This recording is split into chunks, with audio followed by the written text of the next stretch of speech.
یہ بات قدیم زمانے سے ہمارے ہاں مشہور ہے کہ اس دن کے بارے میں کچھ روایات نقل ہوئی ہیں کہ اس دن کو عید قرار دیا گیا ہے۔ اگر آپ مفاتیح الجنان میں جائیں اور محدث قومی شیخ عباس قومی کی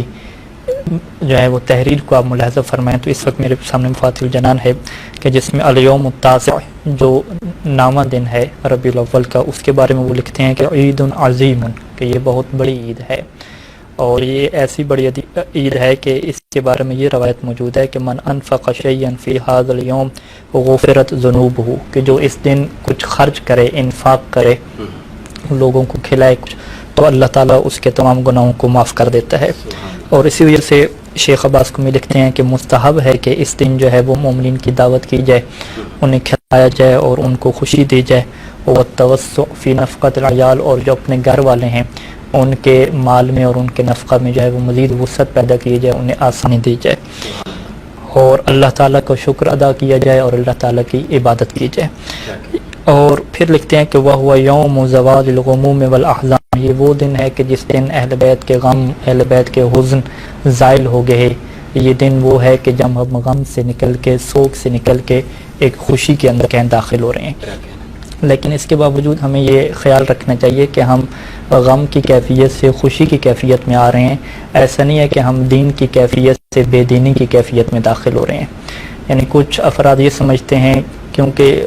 ہم جو ہے وہ اہل بیت کے چاہنے والے، اہل بیت کے ماننے والے دیگر افراد کے ساتھ رہ رہے ہوتے ہیں کہ جو اہل بیت کو نہیں چاہتے، اہل بیت کو نہیں مانتے، حتیٰ کہ وہ بعض ایسے بھی ہوتے ہیں جو اسلام کو نہیں مانتے، تو ان کے ہاں جو عید کا ایک تصور ہے اور جو خوشی منانے کا ایک تصور ہے کہ جس میں انسان اپنی خواہشات کے مطابق گزارے اس دن کو، یعنی انسان اپنی مرضی سے، اپنی خواہش سے سب کچھ کرے جو اس کے دل میں ہے اور خوشی کا اظہار کرے۔ لیکن ہمیں اس بات کا خیال رکھنا ہے کہ ہماری خواہش، ہمارا دل، ہمارا جسم، ہمارا ارادہ، ہمارا فعل تمام کا تمام جو ہے وہ غلام بن چکا ہے اہل بیت علیہ السلام کا، ہم ان کی غلامی میں ہیں، ہم ان کے چاہنے والے ہیں، ہم تو کرتے ہی وہی ہیں کہ جو اہل بیت چاہتے ہیں، ہماری تو یہ ذمہ داری ہے کہ ہم تو چاہیں بھی وہی کہ جو وہ چاہتے ہیں۔ تو لہذا یہاں پہ روایات اہل بیت علیہ السلام کی طرف اگر ہم جائیں اور جو عید کے طریقے بیان ہوئے ہیں اس میں جہاں مومنین کو کھانا کھلانا ہے، ان کو خوشی دینا ہے، اچھا لباس پہننا ہے، وہیں پہ ایک بہت چیز ذکر ہوتی ہے کہ اللہ تعالیٰ کا شکر ادا کرنا اور اپنے دن کو عبادت میں گزارنا، یہ بھی بہت خصوصی طور پہ ذکر کیا جاتا ہے۔